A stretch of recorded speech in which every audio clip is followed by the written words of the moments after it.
show.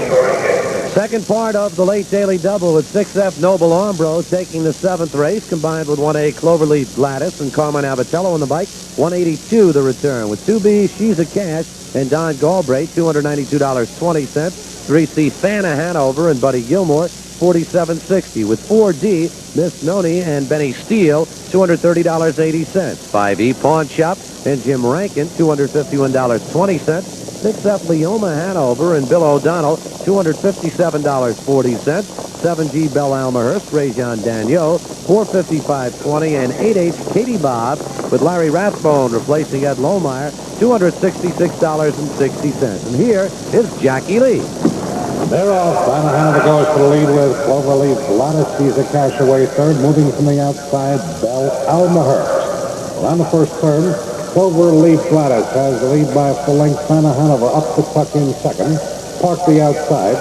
Belle Almahurst is third and on the move up. Up the rail, She's a Cash fourth. Miss Nani fifth. Pawn Shop sixth. The trailers, Leoma Hanover and Katie Bob. By the quarter pole, moving for the lead is Belle Almahurst. Cloverleaf Gladys back to second. Fana Hanover for Buddy Gilmore. Up on the outside to take second and go after the leader the quarter mile in 29.3. Midway to paddock turn first time. At the rail, Belle Almahurst, Fana Hanover moving alongside the challenge. They wheel off the turn and move through the stretch first time. Fana Hanover on the outside up to take the lead. At the rail, that's Belle Almahurst back second. A gap of 2.5 lengths. Cloverleaf Gladys third. Miss Nani the outside fourth. She's a Cash at the rail fifth. Leoma Hanover sixth. Pawn Shop is seventh. Katie Bobbs is eighth. The half mile in 58.4. Down the box stretch the final time. Fana Hanover leads it by a length and a half. Belle Almahurst is second. Cloverleaf Gladys third. Miss Nani parked on the outside fourth. Leoma Hanover moves to take third with cover at the rail. She's a Cash sixth. The trailers, Katie Bob and Pawn Shop. They move by 3/4 and 1:29.1. Around the final turn, Fana Hanover clears the field by 2.5 lengths. Belle Almahurst is second on the outside.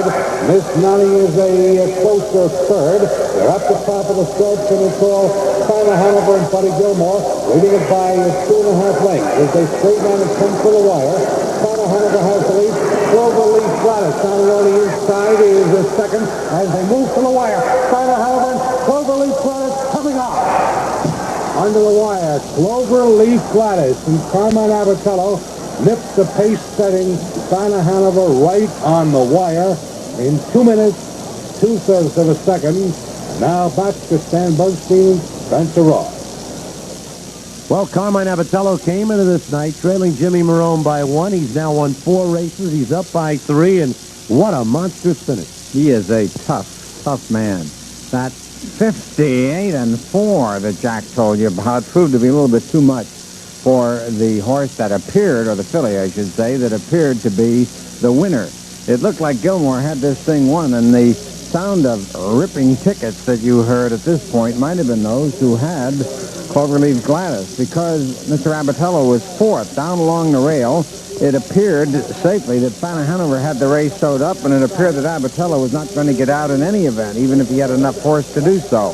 That's what it appeared like. But then they turned into the stretch. Gilmore senses that they're coming. He looks to the outside and hears them coming. Here comes Abbatiello at the rail, and watch this. Up on the inside, enough room, comes to the outside, threads the needle, and gets up at the wire. And so it's Cloverleaf Gladys, number 1, letter A, owned by the Happy F Farm of Fort Lauderdale, Florida, winning it for Carmine Abbatiello. His 4th win of the night, 10-20, 360, 220. 3C Fana Hanover holds on to second, 260, 220. 8H Katie Bob, $3 to show with a 1 and 3 or AC Exacta, paying $25, and the late double of 6 and 1, that's F and A, Noble Armbro and Cloverleaf Gladys, returning $182.